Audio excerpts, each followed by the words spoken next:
അപ്പോൾ ഈ കെട്ടിടത്തിനെ പറ്റി ഇയാൾക്കൊരു അറിവുണ്ടെന്നുണ്ടെങ്കിൽ ഇതിനകത്ത് പടിയുണ്ട്, ലിഫ്റ്റുണ്ട്. അപ്പോൾ ഇയാൾക്ക് അടുത്തത് പ്രവചിക്കാൻ പറ്റും, ലിഫ്റ്റിലായിരിക്കും നിങ്ങൾ പോകുന്നത്, 99% നിങ്ങൾ പോകും. എന്നിട്ട് നിങ്ങളെ അറിയാവുന്ന ഒരാളാണ്, അറിയണമെന്നല്ലെങ്കിൽ യൗവനമുള്ളതായാലും ആ പടി ചാടി ഇറങ്ങി താഴെ വരെ 4 നില പോകണ്ട എന്ന് തീരുമാനിച്ചിട്ട് ഈ ലിഫ്റ്റിൽ കൂടെ പോകും. അതിനും തെറ്റൊന്നും വരത്തില്ല.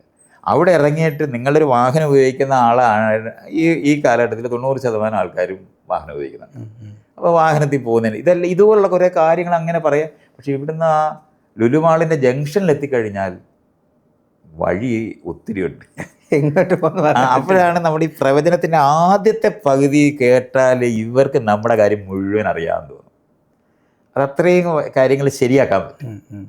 അത് കഴിഞ്ഞിട്ടുള്ളത് വേരിയബിൾസ് കൂടുമ്പോഴാണ് പല വഴികളും പല ദിശയിലേക്ക് വരുന്നതും.